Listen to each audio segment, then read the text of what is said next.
Bismillahirrahmanirrahim. Teman-teman, ini proses penarikan arwah dukun yang dilakukan oleh Ibu Ningsih Tinampi. Langsung masuk ya arwahnya.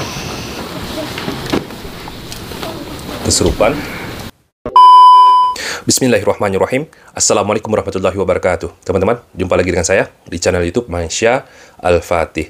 Di video kali ini, teman-teman, saya akan mereaksi salah satu videonya Ibu Ningsih Tinampi ketika melakukan mediumisasi penarikan arwah seorang dukun, teman-teman, lalu dimasukkan ke dalam tubuh mediator. Proses ini dilakukan oleh Ibu Ningsih Tinampi, teman-teman, karena permintaan dari keluarga seorang dukun yang sudah meninggal dunia. Keluarga ini ingin mengetahui bagaimana ruhnya bapaknya di alam barzah sana. Oke, sebelum kita lanjutkan videonya, bagi teman-teman yang belum subscribe channel YouTube ini, silahkan diklik tombol subscribe-nya dan jangan lupa aktifkan tanda loncengnya agar teman-teman semua mendapatkan notifikasi video-video terbaru dari channel YouTube ini.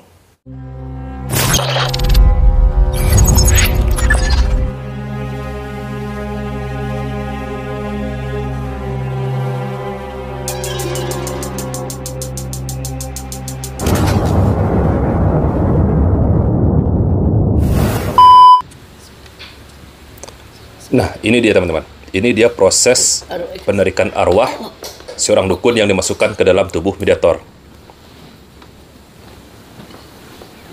Mediatornya langsung kesurupan. Di zaman sekarang ini teman-teman, di zaman yang penuh dengan kemajuan teknologi, ilmu pengetahuan, bahkan teman-teman, ilmu agama semakin berkembang pesat, semakin banyak para ustadz, para kiai yang menjelaskan tentang perkara akidah, ilmu agama. Namun mirisnya teman-teman, masih banyak yang percaya kepada hal-hal seperti ini. Setelah mediatornya kesurupan, teman-teman, lalu kembali disadarkan oleh Ibu Ningsih Tinampi, teman-teman. Setelah sadar, barulah dijelaskan kepada keluarga yang katanya tadi ingin mengetahui bagaimana keadaan arwah ataupun ruh dari bapaknya di alam barzah, teman-teman. Oke, kita lanjutkan, teman-teman, videonya. Makanya penarikan arwah itu udah gak apa-apa, keren Bu malah. Nggak gampang. Biar netizen pada tahu kan, biar tahu dikira kita penak sengsara. Jadi dijelaskan oleh Ibu Ningsihnya, teman-teman, jangan dikira penarikan arwah itu gampang, teman-teman. Jadi penarikan arwah itu menurut beliau, arwah orang yang sudah meninggal dunia, yang sudah berada di alam barzah ditarik lalu dimasukkan ke dalam tubuh mediator. Nah, setelah mediatornya disadarkan nanti, teman-teman, nanti akan diceritakanlah kepada keluarga yang mengorder jasa dari Ibu Ningsih Tinampi ini. Dikira penarikan arwah mudah, gampang, sepele, beda. Kalau sudah yang ilmunya seperti ini, berapa kali ini? 2 kali yo? 3 kali ini. Ini mustriknya sudah nggak main-main. Iya, sudah nggak main-main itu, bener-bener sudah. Nah, dikatakan teman-teman, kalau penarikan arwah yang ilmunya tinggi, teman-teman, jadi diceritakanlah arwah ini adalah seorang dukun yang berilmu hitam, ilmunya tinggi, itu nggak gampang melakukan penarikan arwahnya, teman-teman. Wis gak kenal Gusti Allah sama sekali. Terus kenapa almarhum sampai jahatnya membabi buta? Soalnya surga apa pengampunan sudah tertutup, Bu. Sudah ngerti bumi. Sudah tertutup, jadi ya. dia berusaha. Makanya dengarkan bengak-bengok edisi. Kok dengarkan dulu. Dia Mbak Rosi biar cerita. Saya juga cerita, Mbak Ada cerita. Sampai diam dulu aja. Kalau sampean kakek komentar, kita nggak bisa menceritakan sebenarnya, gitu loh. Mbak Rosi yang sampean cerita di sini, Mbak Rosi sampean yang merasakan sing semua. Jadi teman-teman, diminta kepada keluarga yang meminta jasa Ibu Ningsih Tinampi ini untuk diam dulu, dengarkan dulu penjelasannya. Menarik arwah orang yang sudah meninggal dunia itu bukan hanya perkara yang tidak gampang, teman-teman. Tetapi ini adalah perkara yang mustahil. Jangankan menarik arwah orang yang sudah meninggal dunia, orang yang masih hidup mustahil bisa berkomunikasi lagi dengan orang yang sudah mati. Tidak ada ceritanya, teman-teman. Apalagi ini dimasukkan ke dalam tubuh mediator.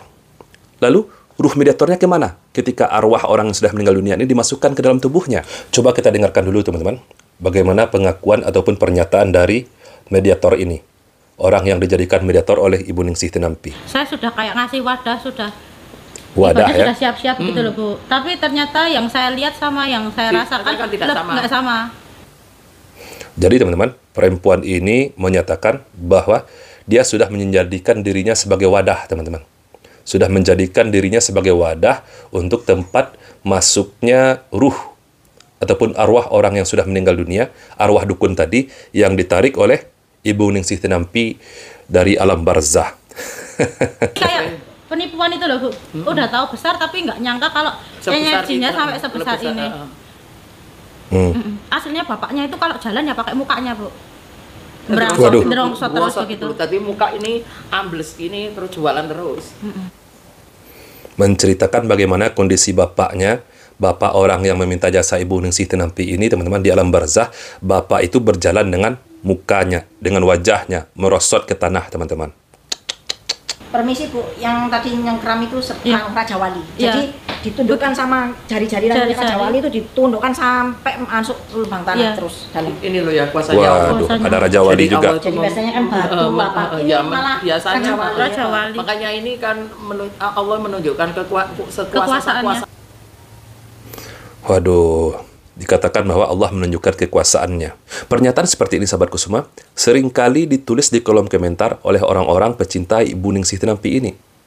Apa sih yang nggak mustahil bagi Allah? Sama halnya dengan akidahnya orang-orang Kristen, orang-orang Nasrani. Apa sih yang nggak mustahil bagi Allah?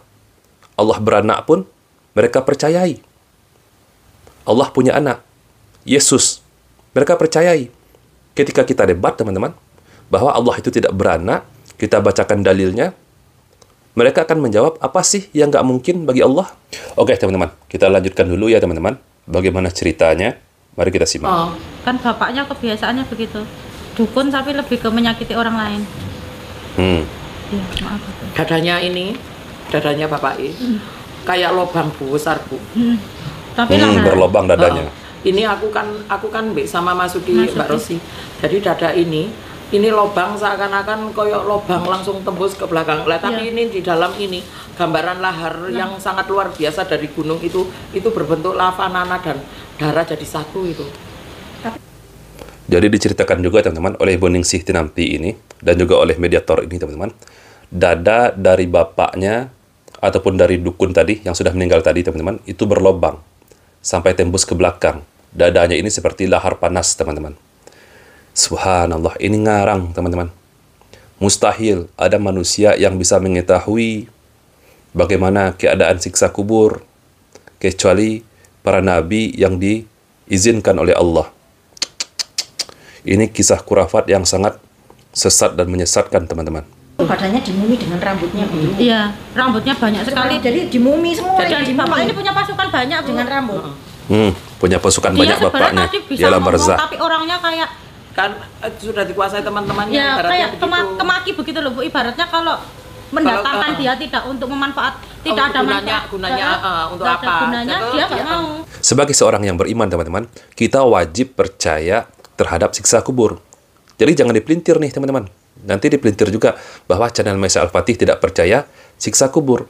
Yang tidak kita percayai, teman-teman, klaim dari Ibu Ningsih Tinampi dan mediatornya tadi, teman-teman, mengetahui bahwa arwah si fulan siksa kuburnya seperti ini.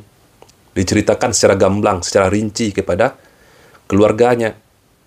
Ini perkara kurafat, teman-teman. Na'udzubillah. Oke, teman-teman, kita lanjutkan lagi. Banyak doa, insya Allah pengampunan gimana? Sulit. Sulit diampuni. Sulit diampuni, teman-teman. Dijelaskan oleh Ibu Ningsih Tinampi ini, arwah bapaknya ini, teman-teman, sulit untuk diampuni. Dijelaskan kepada keluarganya. Yuk, teman-teman, kita dengarkan bagaimana tanggapan dari keluarga dari bapak ini, teman-teman. Mari kita simak. Menurut aku raiso. Soalnya karena tertutup semua, hitam semua sudah. Terus kalau tidak aku sholat, lihat hitam semua sudah. Semasa hidupnya tidak sholat sama sekali. Memang saya tahu karena saya dari kecil anaknya semua terlantar. Saya dari kecil ikut mbah, saya tahu bapak itu udah besar. Zina juga, mohon maaf Pak. Istrinya. Dikatakan juga bahwa bapaknya ini dulu, teman-teman, juga sering melakukan zina. Tidak pernah sholat. Banyak satu rumah. Terus masalahnya Ibu, saya juga ikut-ikutan disuruh bapak, disuruh nulis Al-Quran, terus ngasih orang minum, nanti digitukan itu enggak. Biar kebal. Terus saya juga dikasih minum, sama ceritanya kayak begini. Kenapa dari dukun bapak ini yang parah? Soalnya ya itu Al-Qurannya disalahgunakan. Diminumin, saya enggak bayar SPP, ikut ujian. Itu Ibu, jadi yang masuk ke badan saya. Biar SPP nggak bayar. Ya, karena enggak ada uang. Ya apa ya? Berarti pakai dulu. Ayo apa sih apa jenis yang kesulitan ya dia makin itu. Makanya Ibu, saya datang ke Ibu, saya tidak mau ada yang ada di sini. Dulu zaman penuh Bu. Jadi teman-teman, anak dari bapak ini juga menceritakan bahwa dulu teman-teman juga pernah diajarkan oleh bapaknya ilmu-ilmu ataupun praktek-praktek perdukunan. Mungkin maksud dari Ibu Ningsih Tinampi ini teman-teman, ingin menyampaikan nasihat kepada keluarga dari bapak ini, yang sejatinya dia adalah seorang dukun teman-teman, semasa hidupnya, bahwa ada siksa kubur di alam barzah sana teman-teman. Mungkin ini yang disampaikan oleh Ibu Ningsih Tinampi kepada keluarganya. Agar apa? Mungkin agar keluarga dari bapak ini bertobat kepada Allah, mendekatkan dirinya kepada Allah. Tetapi teman-teman, cara yang dilakukan oleh Ibu Ningsih Tinampi ini tidak bisa dibenarkan. Oke teman-teman, sebelum saya tutup video ini, saya ingin membacakan sebuah hadis dari Nabi kita, Nabi Muhammad SAW. Man ata arafan, au sahiran, au kahinan, yu'minu bima yakul, faqad kafara bima unzal ala Muhammad. Barang siapa mendatangi dan percaya dengan perkataan arafan, atau orang pintar, orang-orang yang mengaku mengetahui perkara gaib, au sahiran, atau tukang sihir, au kahinan, atau dukun, maka telah kafir teman-teman. Telah kafir terhadap apa yang diturunkan oleh Allah kepada Nabi kita Nabi Muhammad SAW. Apa yang diturunkan oleh Allah kepada Nabi kita, yakni Islam. Okelah teman-teman semua, semoga video ini bermanfaat untuk kita semua. Saya Reski Maisha Putra, barakallahu fikum. Assalamualaikum warahmatullahi wabarakatuh.